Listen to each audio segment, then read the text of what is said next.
Welcome back to Media7. There's an election on across the Tasman, and as Newsmash shows, it's a bloody odd one. As if freshly minted Australian PM Julia Gillard isn't having enough trouble with the media and her Labour Party colleagues, Prime Minister Julia Gillard has clashed with Mark Latham at the Ekka in Brisbane. this week saw the perfect storm. A former Labour Party colleague who's now in the media. Could I just ask you why the Labor Party has made a complaint about you working for Channel 9? I don't know anything about that, Mark. If you want to work for Channel 9, that's a matter for you. Channel 9's chief executive apologised and Latham burnished his credentials as a nut bar. I got the condescending, patronising stroke down the front. I haven't been stroked down the front by a woman, other than my wife, for quite some time, actually.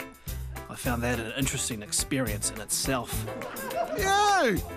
But Gillard got her own back the next night on the ABC. How big of a tool is Mark Latham? There are some things that can't be measured. From the perfect storm to the perfect story, British media became obsessed with urban foxes after an alleged fox attack on baby twins. The idea first came to us when we saw the sensationalist reporting of the fox attack on the twins in Hackney in June. So Johnny and I decided to make a film, but we wanted to make it as silly as possible, to show that the press will print literally anything to do with foxes. I also borrowed Monty, as he looks remarkably similar to a fox. We followed our fabricated fox into the centre of the park and tried to corner him, but failed to make this in any way realistic. So I was forced to take Monty and give him a costume. Looks like a very sophisticated doggy who's got a nice fur coat. Oh my God. I posted the video on an anonymous blog, written in deliberately cartoon language. We thought that only the most gullible of news outlets would consider running such a dubious story. It's caused outrage among some members of the public. The drugged fox appears to be chased and cornered.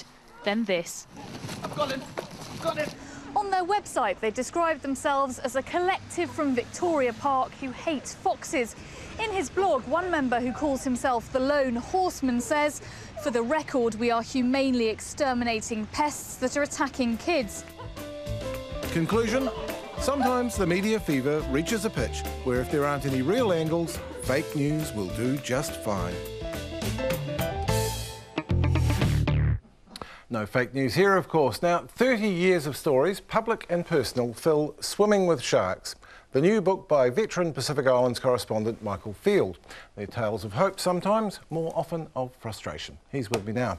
Welcome, Michael. Thank you, Russell. Now, I suppose the first question has to be, what has kept you on the Pacific beat for so long? What's the attraction?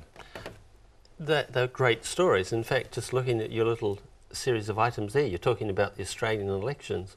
Nobody talks about the Solomon Island elections, which are going on exactly at the same time, and yet there's a platoon of New Zealand soldiers there, 30 to 40, guarding it, guarding ballot boxes.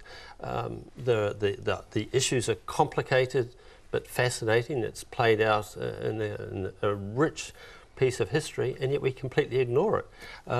And what I like about it is that there's this whole menu of really great stories that nobody else is doing. Which does underline what a hard sell Pacific stories still are, doesn't it? Well, I've never quite understood this because, as is in my book, there's no shortage of really, truly bizarre stories. We don't quite have fox hunting in Hyde Park, but I mean, one of the more entertaining stories I did was going into a village in remotest Fiji where they apologised, but not really, for eating the last English missionary.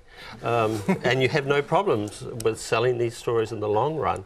It's just that nobody quite sort of realises that there are good stories to be had. And as you've said yourself, the book itself is a collection of stories. Is there an overarching theme to it? The overarching theme is these are people with stories to tell. They lead rich and interesting lives. And if being a journalist means anything, it's telling stories. And you, probably more than most journalists, have also seen the rough side of that, and that you've done stories that have gotten you banned from various places. And actually in the last coup, even punched at one particular point in Fiji. The word Fijian coup is always synonymous these days. But yeah, you run risks. And I think the irony of that is that you get banned because you get interested and you get involved in the stories and you see them. One of the real big problems in Western journalism is that many journalists write the sort of pap stories about what a lovely beach and happy natives. And the Pacific governments, who, as I note in the book, I'm not terribly impressed with, love that kind of story because it disguises the truth. And those small group of journalists who regularly cover the Pacific find out things that Pacific governments would sooner they not know, the rest of the world not know about. And yet it all began with such hope, didn't it? Independence was a genuine good news story. It was. It was, and it also, in some cases, it had been long fought for. In the case of Samoa in particular, they'd had a 100-year struggle which had largely gone unnoticed in New Zealand. I mean, the irony is in 1929, our police were shooting and killing Samoans on the streets of Apia. Even at the time, it was hardly noticed. It was to a surprise to many people when Helen Clark finally went up there and apologised for it. So these are parts of the world that we live with and know about, but somehow or another ignore in journalism. Well, I guess it was another surprise when you struck trouble, not with the system of any of those Pacific states, but with our own one, when the Broadcasting Standards Authority upheld a complaint from the Fijian government about some fairly strong commentary that you'd voiced on Radio New Zealand. What did you make of that? Well, I personally thought the BSA compromised themselves in the first instance because they allowed a representative of a military dictatorship to beat me around the head with New Zealand rules about my covering of a situation in Fiji, which I had actually been on the ground at and had seen. And then to be measured by this sort of ornate BSA standard, I just thought it was an outrage. And other colleagues have also sort of been measured by this curious standard.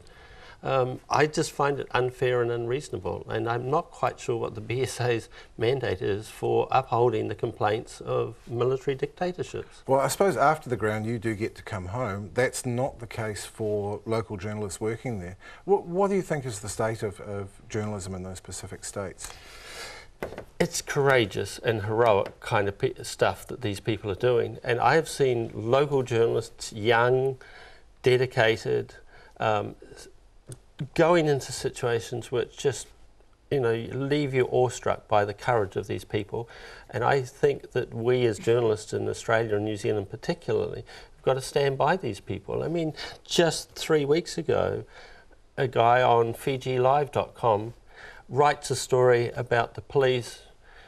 Apparently the story is mistaken, I don't know, but when I make a mistake on a newspaper, I might get a terse email from somebody. He gets hauled into the police station, held for a night, gets re-educated on Bainimarama's strategy, and if he's lucky, he gets to go home 48 hours later. I'm not going to complain about the coffee at Fairfax anymore because it's damned hard to be a Pacific journalist. Well, keep working, Michael. Thank you, Michael Field. Twitter users will often tell you that what they value about the experience is the sense of community. Jose Barbosa meets a man putting that sharing image to the test. Some time ago, I bought a desktop computer on Trade Me for legitimate researching. Unfortunately, it didn't come with a keyboard, monitor or mouse, but instead of buying them, I decided to ask my Twitter friends if they had any spare, and within an hour, I'd been completely kitted out. I thought to myself, how far could I take this? But then an episode of True Blood came on TV and I just lost interest. It turns out, though, that someone else, with a bit more motivation, was thinking the very same thing. Hi, I'm Dylan Reeve. I'm a television editor and I'm making a music video with the power of social media. Rather than seeking traditional funding, Dylan decided to see what the universe could offer, just like I did with my computer. Something like that, I thought, why not go all the way? I'd get everything that I could possibly need and try and get everyone to pitch in. If I can go out there and say, hey, I need a warehouse to shoot in, who's got something, and hopefully some people can come back and give me ideas. And not just ideas, Dylan is also looking for a bloody band. The first thing is to get a list of interested bands or musicians who want to make a music video I want to post those tracks on the web and ask the greater internet social media population to give me their opinions, and then I'll go from there. So what's been the hardest thing about doing it this way for you? The hardest thing is getting the snowball effect or whatever, getting followers, getting friends, getting fans to support it. So that's sort of where I'm a little bit stuck. So social media isn't the magic wand it's often made out to be. But if you're keen to put in the work like Dylan, anything's possible. Arbitrarily, I picked the 10th of October to shoot the video because that seemed to give me a good window of time, which also coincidentally happens to be 10-10-10, so that's, you know, meaningful. So if you're a band who wants to get a free music video made for you, you have until mid-August to apply to Dylan. Where do you have to go for that? On the web, asocialvideo.com. And you've got a Twitter handle as well? It's asocialvideo, on Facebook, asocialvideo, and MySpace as asocialvideo. Basically what we're going to do, guys, is we're going to come back in October and see if Dylan has actually managed to do what he wanted. So I really hope that comes out for you, man. So do I. Yeah. Don't f it up. What Jose said. And that's our show for this week. Thanks to Jeff Dale, Christine Corniget and Michael Field. And thanks to you for watching. We'll be back at the same time next week with the Media7 special for a spotlight on science and technology. Who knows what we'll discover. Goodbye.